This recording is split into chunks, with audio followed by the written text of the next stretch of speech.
Kalau tak baca doa kunut waktu subuh, tapi hukum dia kan sunat muakkad, sunat yang dituntut, tapi kenapa qada rakaat untuk menggantikan doa kunut, kena qada rakaat untuk menggantikan doa kunut itu baik.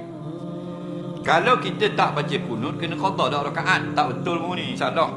Rakaat yang tak baca kunut pun tetap sah. Faham lagi? Dia sudah salah pegang. Kalau tak baca kunut, kena ganti rakaat lain, dah tu. Faham? Orang yang tak baca kunut semayangnya sah.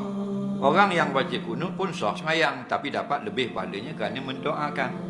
Tapi janganlah sampai kita faham tak baca kunut tidak sah rakaat, kena ganti jadi rakaat yang baru. Dah salah. Orang yang meninggalkan yang wajib barulah kena ganti rakaat. Contoh dia tertinggal Fatihah rakaat pertama, teringat dalam rakaat kedua, tengah-tengah tayat akhir semayang subuh, teringatlah solat rakaat pertama tadi tak baca Fatihah, maka tak boleh salam, kena ganti rakaat. Adapun kunut dia sunat abaat, maka tidaklah sampai kena ganti rakaat.